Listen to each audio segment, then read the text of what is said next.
যখন তুমি নিজের রক্তের মানুষের দ্বারা কষ্ট পাবে, তখন তুমি একবার নবী ইউসুফ আলাইহিস সালামের কথা মনে করো।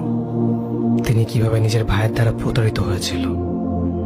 যখন তোমার বাবা মা না বুঝেই তোমার বিরুদ্ধাচরণ করে, তখন নবী ইব্রাহিম আলাইহিস সালামের কথা মনে করো।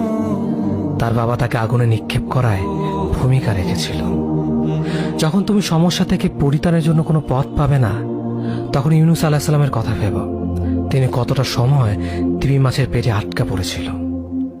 যখন তোমার নামে কেউ মিথ্যা অপবাদ ছড়িয়ে দেবে, তখন মা আয়েশা রাদিয়াল্লাহু আনহার কথা মনে করো। তার নামে পুরো শহর জুড়ে কুৎসা রচনা করা হয়েছিল। যখন তুমি অসুস্থ ব্যথার যন্ত্রণায় কাতরাতে থাকো, তখন নবী আইয়ুব আলাইহিস সালামের কথা ভেবো। তিনি ভয়ঙ্কর এক ভাইরাসজনিত রোগে আক্রান্ত হয়ে তোমার থেকে বেশি কষ্ট পেয়েছিল। যখন তুমি দিনের কোনো বিধান নীতিতে যুক্তি খুঁজে পাও না, তখন নবী নূহ আলাইহিস সালামের কথা ভেবো। তিনি কোনো প্রশ্ন ছাড়াই মরুভূমিতে নৌকা তৈরি করেছিল।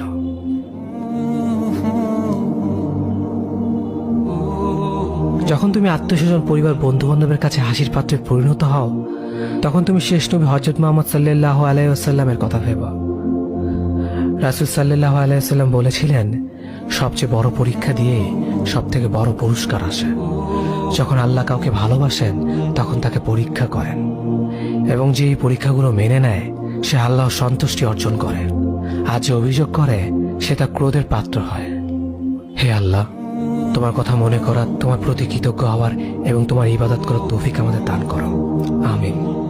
যেভাবে তুমি সন্তুষ্ট হও, সেভাবেই আমাদের পরিচালিত করো।